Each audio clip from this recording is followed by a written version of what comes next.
Fala pessoal, seja bem-vindo ao meu canal. Eu vim trazer hoje para vocês 5 dicas que vão facilitar você na obra.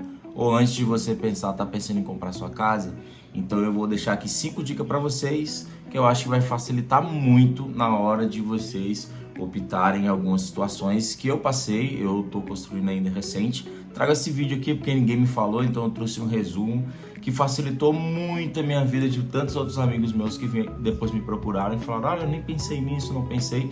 Então, para te ajudar a fazer esse tipo de escolha, eu trouxe esse vídeo. Mas antes já de começar, eu peço você que deixe o seu like, que você siga o canal. Se te ajudou, deixa algum comentário aí falando, alguma sugestão, porque eu tô começando aqui agora, então isso vai te ajudar muito. Venha comigo, vamos lá! Então, 5 dicas antes de você escolher onde você vai morar a sua casa. Dica 1, vamos lá. Escolher um correspondente caixa que seja experiente no mercado. Não sei se vocês passaram por isso ou estão passando. Na hora que eu procurei, eu junto com a minha esposa, procuramos alguns amigos para nos dar referência de qual foi a experiência deles, quais são os documentos necessários, o que precisa, quais são os valores que precisam guardar. E sempre não sabiam, eu não posso dizer talvez que eles não sabiam, mas também talvez não saberiam como passar isso, né? E aí eu tive essa dor, só que por um acaso alguém me sugeriu, uma pessoa muito experiente, por sinal, aqui da minha cidade, que me deu total apoio desde o começo, sem nem cobrar nada, porque obviamente ele já é parceiro da Caixa, então ele já tem os lucros deles. Primeira coisa foi isso, escolher o correspondente caixa, pessoal, que seja habilitado. Então, qual é a diferença de uma pessoa normal para um correspondente caixa?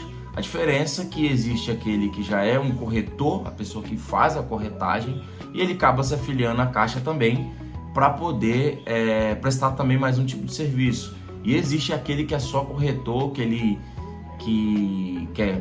é só correspondente caixa, que ele faz esse tipo de serviço, ele vai te auxiliar quais são os documentos, quais são o lado que você pode seguir, porque não existe só um tipo de financiamento pela Caixa, existe vários. Você pode usar o seu FGTS, outro você pode dar entrada. Se você precisa fazer seu imposto de renda, às vezes ele te auxilia nisso, porque até contadores que eu procurei na época sobre esse tipo de assunto que era para isso não sabiam, porque aí você consegue abater algumas taxas. Então esse correspondente caixa geralmente é uma pessoa muito apta, então na sua cidade deve ter, então você procurar isso, procurar aquele que não seja de foco ofício corretor. Então essa é a primeira dica muito importante que eu tive depois que eu encontrei essa pessoa procurando várias vezes, me facilitou muito, tá? Muito mesmo.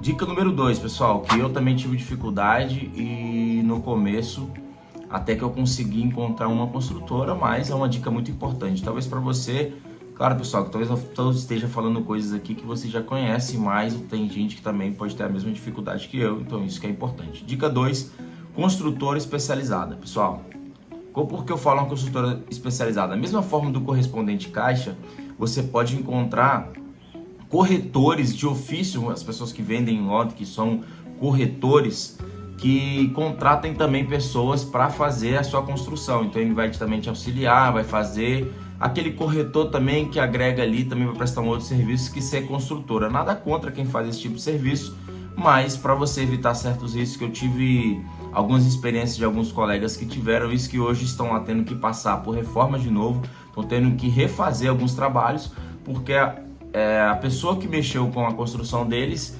contratou um terceirizado para fazer para ele, mas a função de ofício dessa pessoa era corretor. Então muito cuidado com isso na hora de escolher a construtora. Pontos importantes: construtora que tem o seu próprio engenheiro, que não seja um engenheiro terceirizado, onde que você vê o padrão das obras que estão em recorrência, que você vá visitar essas obras, tire as suas dúvidas, vê o padrão, qual é o material que usa. Se até você conhecer alguém que já foi construída essa casa pelaquela construtora, perguntar o depoimento: e você precisou alterar alguma coisa na sua casa depois de algum tempo, você precisou refazer algo? Então essa é a dica número 2, que é muito importante você fazer o acompanhamento de qual a construtora que você está escolhendo. Tome cuidado para o corretor do lote não querer te empurrar alguma construtora, algo disso, tenha muito zelo. Vamos lá para a dica número 3.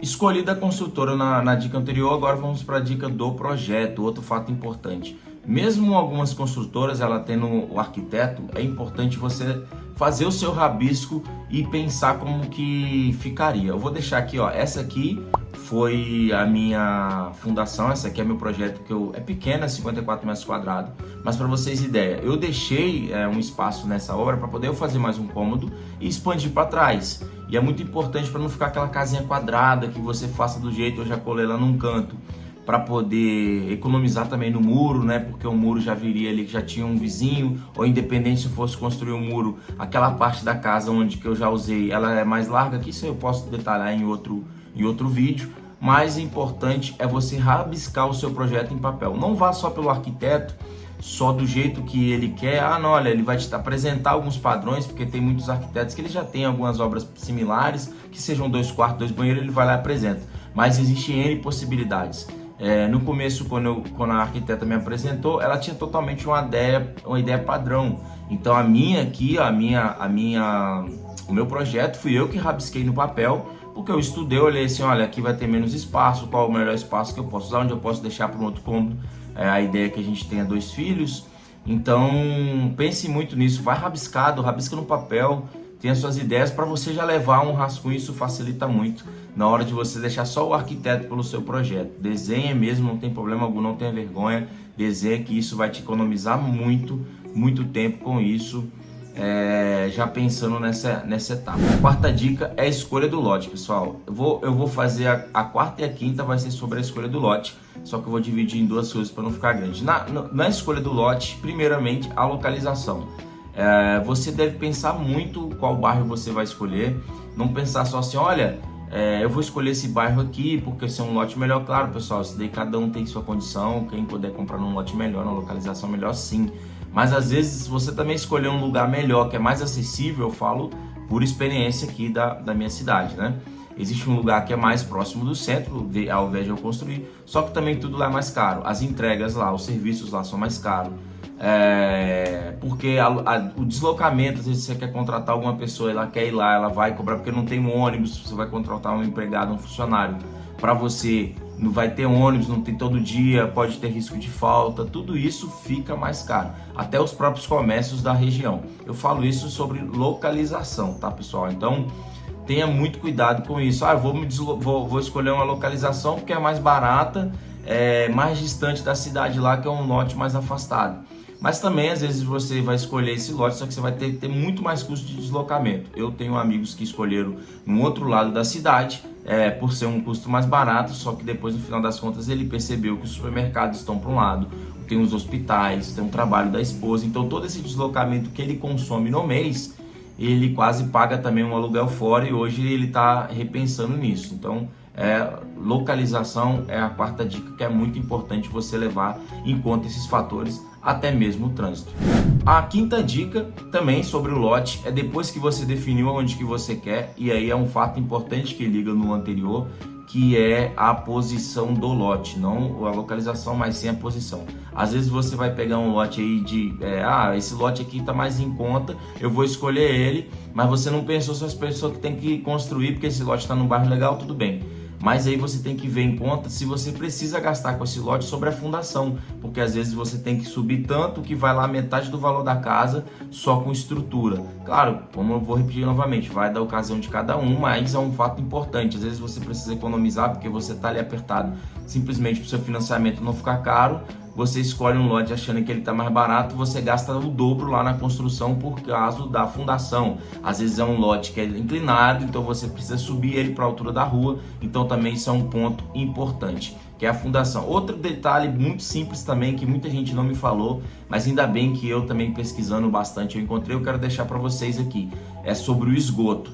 Às vezes você também escolher um lote um pouquinho que seja, mesmo que você achasse e falar vai aterrar, que vai resolver, tome muito cuidado, porque às vezes você tem que aterrar muito, subir bastante sua casa, porque o escoamento, você vai ter que fazer ele voltar o esgoto para não voltar para dentro da sua casa. Se você fizer pouco e a rua estiver um pouquinho mais alta, ele falar, isso aqui dá conta, um dia que dá uma chuva ou algo a mais, seu esgoto acaba voltando para dentro da sua casa, por causa de simplesmente você ter escolhido um lote um pouco abaixo da rua. E falar, não vai precisar fundar, tome muito cuidado. O lote mesmo que eu escolhi, a rua ela é inclinada, eu escolhi na parte de cima, é bem suave mesmo pro lote de baixo. Mas eu sei que esse detalhe ia fazer diferença, porque também o esgoto, quem mora do outro lado não pode atravessar o quintal. Então o seu vizinho do fundo, a Caixa não vai te permitir você atravessar o seu esgoto para sair lá no esgoto do vizinho de trás. Então tome muito cuidado também com esse detalhe, que é muito importante. Além de falar também uma localização onde, caso já tenha algum vizinho, né, que isso aqui é um bônus na dica final,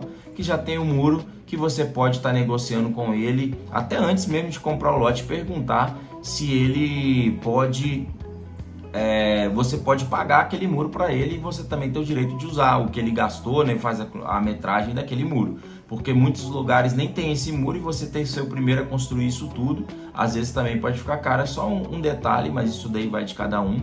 Bom, pessoal, se esse vídeo te ajudou de alguma maneira, deixa aí um comentário, uma curtida, já compartilha para o seu amigo. Eu vou trazer mais coisas ao respeito. Eu comecei a fazer agora, não sou YouTube, estou aprendendo aqui também. Então, se você puder me ajudar, e se isso te ajudou de alguma maneira, deixa seu comentário, tira sua dúvida também, porque são vários pontos. Aqui eu não consigo trazer todos, eu estou trazendo aos poucos. Em breve também eu vou trazer todos os custos que a Caixa cobra, mas na visão de uma pessoa que está comprando a sua primeira casa, de como que você deve fazer, os custos que você tem com fórum, com prefeitura, a previsão, isso aí varia de cada cidade. Mas se te ajudou de alguma maneira, já deixa aquele like lá e me acompanha aí, se inscreve no canal para você não perder nenhum detalhe, um pouco da minha vida e um pouco do meu sonho.